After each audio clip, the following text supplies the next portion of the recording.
On lying, brothers, I would like to remind you of a couple of things about falsehood, because I see that you are not very careful about disciplining your tongues, and from this we are readily carried off into many other failings. Understand, brothers, that in all dealings, as I am constantly telling you, there are habits formed which tend either to good or bad. There is much need for watchfulness, for fear we be robbed with falsehood, because no one who lies can be joined to God, otherwise God would be a liar. It is written, falsehood is of the evil one. And again, the devil is a liar, and he is the father of lies. See, he calls the devil the father of lying. God is truth. He declares, I am the way, the truth, and the life. See how we should understand ourselves, and in what state we take on.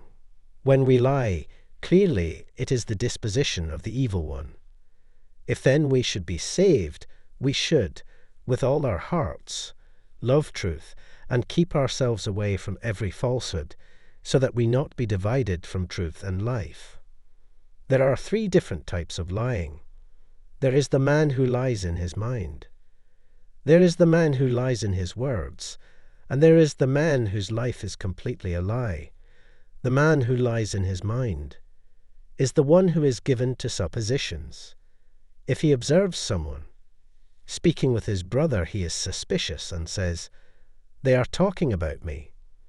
And if they cease their conversation, he supposes that they stopped on account of him.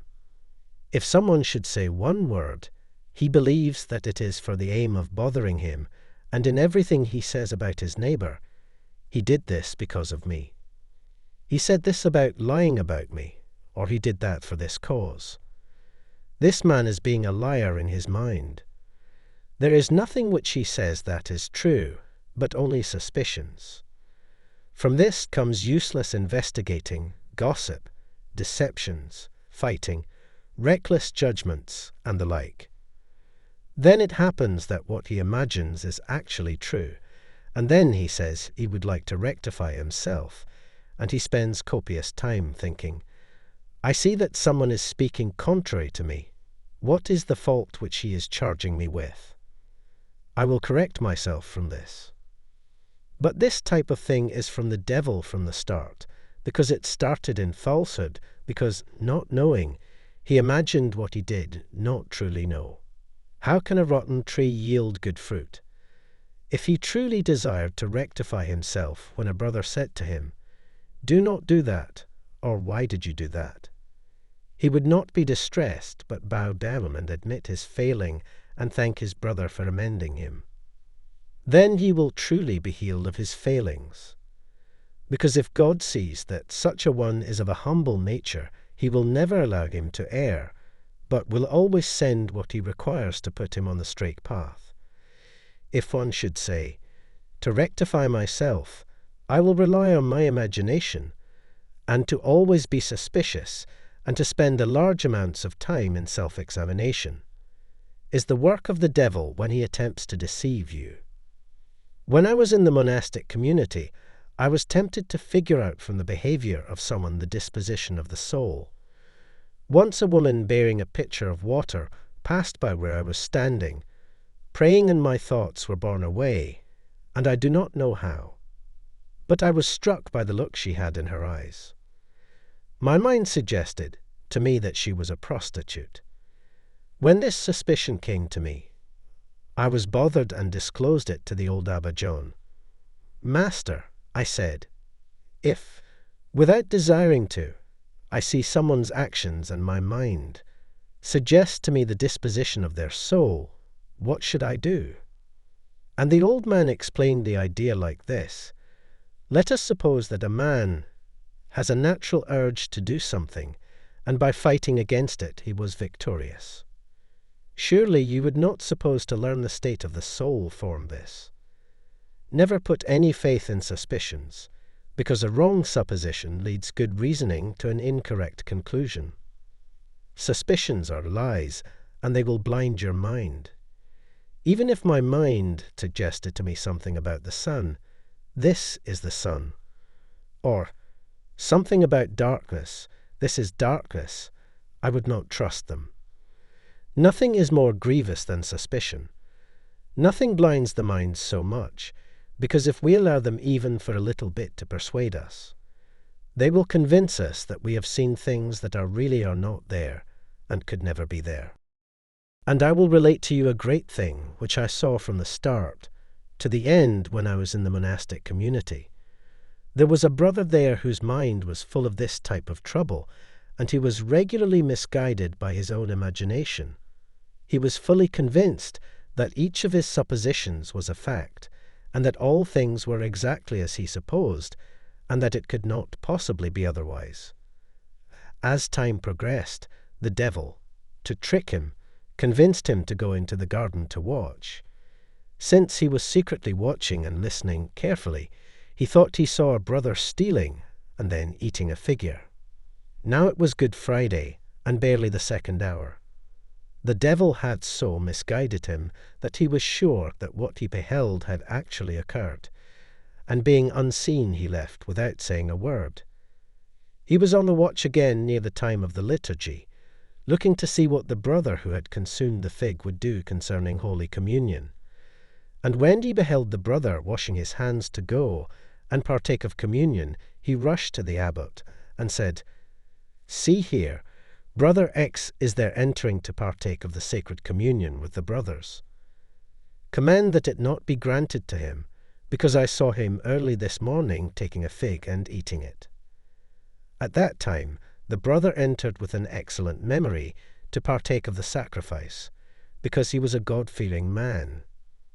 When the abbot saw him, before he drew near to the priest who was administering the sacred communion, he took him aside and asked him secretly, "Tell me, brother, what was it you were doing this morning?" And he was surprised and said, "Where, father?"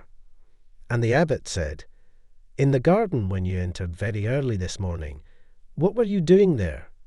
And the brother, even more surprised, said, "I did not see the garden this morning, father, nor was I in the community at sunrise. I have only just now returned from my travels. Right after the rising bell, the keeper of the cellar sent me out on an errand. The errand he was referring to was many miles away, and he had only just come back for the liturgy. The abbot then summoned the keeper of the cellar and inquired of him, 'Where did you send this brother?'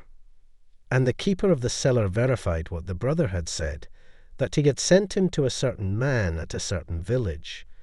Then he knelt down and said, 'Forgive me, father,' for he was absent from the vigils. And for this cause he could not obtain the blessing.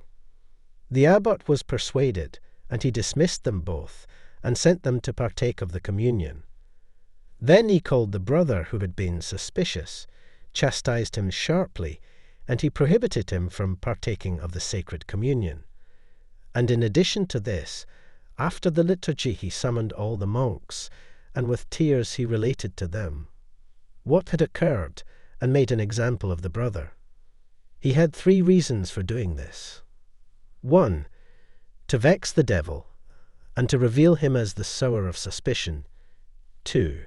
To allow the brother to make up for this shortcomings and to be pardoned, and to obtain help from God afterward.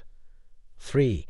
To make the brothers more watchful about letting themselves be convinced based on their suspicions. And after rebuking both us and the brother for some time, he said, "Nothing is more hurtful than suspicion, as we have seen by with what has occurred." And the fathers relate many such matters in different ways to help us against the harm that suspicion can do to us. May we struggle with all our might to never put our faith in our own suppositions, because nothing divides us so much from God or hinders us from seeing our own misdeeds or makes us busy about what is not our concern as this. No benefit comes from it, but only innumerable troubles, and they give us no time to obtain the fear of God. Should such useless suspicions sprout up in our minds, may we turn them into loving thoughts, and then they will not hurt us. Because holding suspicions is wrong, and it does not allow the mind to be at peace. This is all I have to say concerning inventions of the mind. In terms of falsehood of words, this is what I mean. Consider a man who dismisses getting up for vigils, and rather than honestly declaring, "Forgive me, Father, I lack the courage to get up," he says, instead, "I had a fever and felt dizzy, and thus I was unable to get up. I was too weak," and a whole series of such lies to avoid kneeling down and abasing himself and entreating forgiveness. Or if someone accuses him of something, he insists in explaining away his blame so as not to be judged for it. Likewise, it may be of interest to him to accuse his brother and to persist in justifying himself by declaring, "But what did you say?" or "What did you actually do?" "I did not speak those words.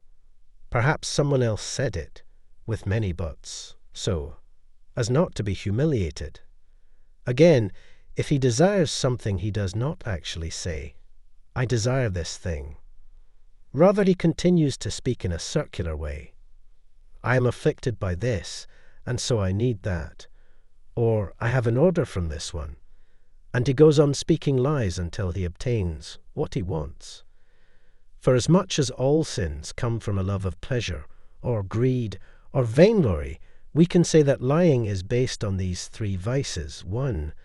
A man has to avoid blame and humbling himself to gratify his own interests or to benefit from something, and he never ceases, in one way or another, using every possible sleight of speech until he gets his will. And by the end, no one believes what he has to say when he says something that is truth, because no one can believe him, because the things he says are ambiguous. There are moments when urgent needs come about, and unless someone reveals the harsh fact, the business gives rise to more trouble and disturbances. Thus, when such an occasion comes about, one should know that in such need he may change his speech so as to stay away from a larger problem or danger. As Abba Alonios told, "Abbot Agathon, suppose 2 men engaged in a murder before you, and each one ran to your cell. Then the police, searching for him, asks of you, 'Is the murder with you?' Unless you lie, you are delivering him over to be killed. But if a man were to do this, in extreme need, let him not be without concern, but let him repent, and grieve in the presence of God, and suppose it to be a time of temptation, and may it not become a regular practice, but done only once. In the same way that an antidote for the venom of a snake or a mighty purge is helpful when received in a time of need, it harms if taken regularly, without there being a need. So it may be fitting to use occasionally in the case of extreme need, but not to make a habit of it. And if the need and time arise, and one acts with fear and trembling before God, he will be guarded from any sin, since he is under compulsion, otherwise he would be harming himself. We have observed what is to be a liar in mind and a liar in word, and now we should speak about what it is to be a liar in one's life. A man whose life is a lie is one who is dissolute and pretends to be self-controlled, or a miserly and talks of giving alms and mercy, or is gaudy and speaks at length about poverty, not wanting to obtain the virtue he glorifies. Because if he spoke concerning his own motives, he would first with humility confess his own feebleness. These virtues are useless to me. I am empty of all good. After speaking about his own shortcomings, he would have to reveal and praise these virtues. In addition, when he raises certain virtues, his goal is not to avoid scandalizing others, because then he would have the following thought: "Yes, I am miserable and suffer for it, because I cause a scandal, for I hurt other souls, and bring upon myself their weight as well as my own." And he would take it that he had sinned, and so turned others away from good, because it is part of a humble nature to examine harshly one's own misdeeds, and to be compassionate and long-suffering towards one's neighbour. But this type of person does not laud the said virtues in this way. Instead, he attributes the reputation of virtue to himself, so that he cover his own shortcomings. So he speaks concerning the virtues, either as if he had them himself, or hurt and ensnare others. No evil, no heresy, not even the devil himself is about to trick anyone unless he fakes virtue. As the apostle says, the devil alters himself into an angel of light. It is then no wonder if the servants of the devil take the form of ministers of justice. So then, the fabricator, either fearing to be embarrassed for his lack of humility, or, as I claimed, desiring to attract and fool someone, speaks of the virtues with praise and glory as if he had long had them. This is the one whose life is lie, and he is not straightforward, but a two-faced person. He is one thing on the inside and another on the outside. We have now spoken concerning falsehood, which comes from the devil, and we have spoken concerning truth, and God is truth. May we flee from lying brothers, so that we might be saved from the hands of the enemy, and may we fight to take hold of the truth, so that we might be joined to the one who declared, I am the truth. May God deem us worthy of his truth.